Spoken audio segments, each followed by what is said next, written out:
മണ്ണ് വേണമെന്ന് അദ്ദേഹം മനസ്സിലാക്കി. ഇതൊക്കെ എങ്ങനെ കണ്ടുപിടിക്കും? ഇത് കണ്ടുപിടിക്കാൻ വേണ്ടിയിട്ട് അദ്ദേഹം വൈശേഷിക ഗുണങ്ങൾ ഉപയോഗിച്ചു. വൈശേഷിക ഗുണങ്ങൾ എന്ന് പറയുന്നത് ശബ്ദ, സ്പർശ, രൂപ, രസ, ഗന്ധം. ആദ്യം അദ്ദേഹം എന്ത് ചെയ്തു? ശബ്ദം വെച്ചിട്ട് എങ്ങനെ കണ്ടുപിടിക്കാം? കുറേ വ്യത്യസ്തമായിട്ടുള്ള മണ്ണുകൾ കണ്ടെത്തി. ചുവന്ന മണ്ണ്, കറുത്ത മണ്ണ്, മഞ്ഞ നിറത്തിലുള്ള മണ്ണ്, വെള്ള നിറത്തിലുള്ള മണ്ണ്. ഇതൊക്കെ അദ്ദേഹം ശബ്ദം, അതായത് ഭൂമിക്കടിയിലൂടെ നദി ഒഴുകുന്നുണ്ടോ, ജലസ്രോതസ്സുണ്ടോ, ഇല്ലെങ്കിൽ അടിയിൽ എന്തെങ്കിലും ജീവജാലങ്ങളുടെ വ്യത്യസ്തമായ ശബ്ദം കേൾക്കുന്നുണ്ടോ എന്നൊക്കെ അദ്ദേഹം അന്വേഷിച്ചു. അപ്പൊ ശബ്ദം അനുസരിച്ച് ചില മണ്ണുകളൊക്കെ അദ്ദേഹം എലിമിനേറ്റ് ചെയ്തങ്ങ് കളഞ്ഞു. അത് കഴിഞ്ഞിട്ട് സ്പർശം തൊട്ട് നോക്കി, ഇങ്ങനെ കയ്യിലൊക്കെ വെച്ച് നോക്കി. അപ്പോഴും കുറച്ചൊക്കെ വീണ്ടും അദ്ദേഹം ഇങ്ങനെ എലിമിനേറ്റ് ചെയ്തു. രൂപം, അത് വെച്ചിട്ട് ചെളിയിൽ കുറച്ച് വെള്ളമൊക്കെ ഒഴിച്ച് രൂപമായിട്ട് പ്രതിമയായിട്ടൊക്കെ ഉണ്ടാക്കിയൊക്കെ നോക്കി.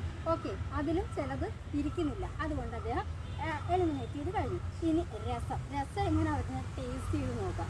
മണ്ണുകൾ കുറച്ച് അദ്ദേഹം എടുത്തങ്ങ് ടേസ്റ്റ് ചെയ്തങ്ങ് നോക്കി. ഇതിന് മധുരമാണ്, ഇതിന് കയ്പ്പാണ്, ഇത് ഒട്ടും കൊള്ളത്തില്ല, ഇതിന് ഉപ്പാണ്. അപ്പോൾ അതിനകത്തുനിന്ന് അദ്ദേഹം ചില സെലക്ഷൻസ് ഒക്കെ നടത്തി. ഇനി ഗന്ധം, തത്ര ഗന്ധവതി കൃത്യം എന്നാണല്ലോ. അപ്പോൾ അതിനകത്തുനിന്ന് മണം വെച്ചിട്ട് കണ്ടുപിടിച്ചു. അങ്ങനെ ഓവറോൾ കളിമണ്ണ് അദ്ദേഹം കണ്ടുപിടിച്ചു. അതിനുശേഷം ഒരു കുട ഉണ്ടാക്കി. കുട എങ്ങനെ ഉണ്ടാക്കി? കുട ഇല്ല, ചട്ടിക്കകത്ത് ഒരു ചക്രം ഉണ്ടല്ലോ, അതിനകത്ത് തിരിച്ചുണ്ടാക്കി. ഈ ഉണ്ടാക്കിയതിന് ശേഷം അതിനെ ചൂളയിലിട്ട് വേവിച്ചെടുത്തു. അപ്പോൾ അതെന്തായി? ചുവന്ന നിറത്തിലുള്ള നല്ലൊരു കലമായി.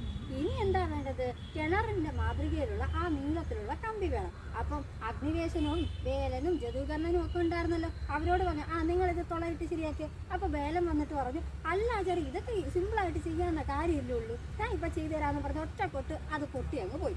പിന്നെ എന്ത് ചെയ്തു? അങ്ങനെ നിനക്ക് ശിക്ഷ തരുവാണ്, ഇത് നീ തന്നെ ഉണ്ടാക്കണം. അങ്ങനെ മണ്ണ് കൊടുത്തു. പുള്ളിക്കാരനെയും ബാക്കിയുള്ള എല്ലാ സ്റ്റുഡൻസിനെയും കൊണ്ട് വീണ്ടും കുട ഉണ്ടാക്കി. അങ്ങനെ പതുക്കെ എഴുത്താണിയും ചുറ്റികയും വെച്ചിട്ട് അവർ ഒരു ദ്വാരം ഉണ്ടാക്കി. അതിനകത്തൂടെ നല്ല മുളവടിയാണ് കഴിച്ചത്. കാരണം ഉറപ്പ് വേണമല്ലോ, ഇതിങ്ങനെ പിടിച്ചാലും നിൽക്കണമല്ലോ. അതിന് വേണ്ടിയിട്ട് അങ്ങനെ ഉണ്ടാക്കിയിട്ടു.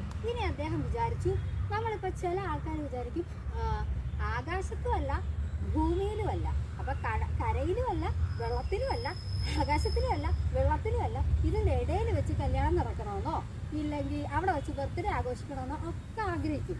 അതുപോലെ അദ്ദേഹത്തിന് തോന്നി, എന്താ കിണറ്റിലെന്താ വെള്ളം നിറയുണ്ട്, അതിൽ തട്ടാനും പാടില്ല, ഇങ്ങനെ തൂങ്ങി നിൽക്കുകയും വേണം, എന്നാലേ ചില ഡ്രഗ്സിന് വൃത്തിയാക്കി എടുക്കാൻ പറ്റുള്ളൂ എന്ന് അദ്ദേഹം മനസ്സിലാക്കി. അങ്ങനെ ഇരിക്കുമ്പോഴാണ് തൊട്ട് ഫ്രണ്ടിലൂടെ ഒരാൾ താഴോട്ട് ഇറങ്ങി വരുന്നത്, നമ്മുടെ എട്ടുകാലി. അവൻ എങ്ങനെ വന്നത്? അവൻ്റെ മനോഹരമായ ആ വലയിൽ നിന്ന് ഒരൊറ്റ നൂലിന് ചാടി അങ്ങ് താഴെ എത്തി. പക്ഷെ വെള്ളത്തിൽ വീണതുമില്ല. അത് അദ്ദേഹത്തിന് ഇഷ്ടപ്പെട്ടു. അത് കഴിഞ്ഞ് എന്ത് ചെയ്തു? അദ്ദേഹത്തിന് കുലു എന്ന് പറയുന്നൊരു ഡ്രഗ് കിട്ടി.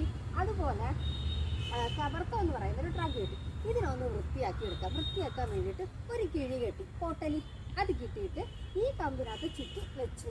എന്നിട്ട് അടുപ്പ് കൂട്ടി അതിനകത്ത് ഈ കുടത്തിനകത്ത് ആദ്യമേ വെള്ളം എടുത്ത് ചൂടാക്കാൻ വെച്ചു.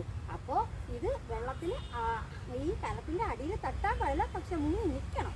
അങ്ങനെ ചൂടാക്കി കുറേ നേരം നോക്കി. അപ്പോൾ അത് വൃത്തിയായി വരുന്നു. അതായത് നമ്മുടെ മനുഷ്യൻ്റെ കൈയുടെ സ്പർശം ഏൽക്കാതെ തന്നെ അത് വൃത്തിയാകുന്നുണ്ട് എന്ന് മനസ്സിലാക്കി. അതാണ് ഡോലായന്ത്രം. അതായത് ദ്രവദ്രവ്യേണ ഭാണ്ഡസ്യ. ഒരു കുടത്തിലൊരു വെള്ളമുണ്ട്, പൂരിതോദകസിച്ച, അതിൻ്റെ വയറ്റിലാണ് വെള്ളം ഇരിക്കുന്നത്. അതിൻ്റെ നടുക്കൂടെ പോകുന്ന കഴുത്തിൻ്റെ ഭാഗത്ത് ഇവിടുന്ന് കയറ്റി ഇവിടെ കൂടി ഇടക്കുന്ന ഒരു കമ്പുണ്ട്. അതിനകത്തുനിന്ന് ശുദ്ധി ചെയ്യാനുള്ള ഡ്രഗ്സ് ഡ്രില്ലിയും കെട്ടിയിട്ടു. എന്നിട്ട് തീ കൂട്ടി കത്തിച്ചു. ഇങ്ങനെ നമ്മൾ സ്വേദനം എന്ന പ്രക്രിയ വഴിയാണ് ഡോലായന്ത്രത്തിൽ ശുദ്ധീകരണം നടത്തുന്നത്. ഇത്രയുള്ളൂ ഡോലായന്ത്രം.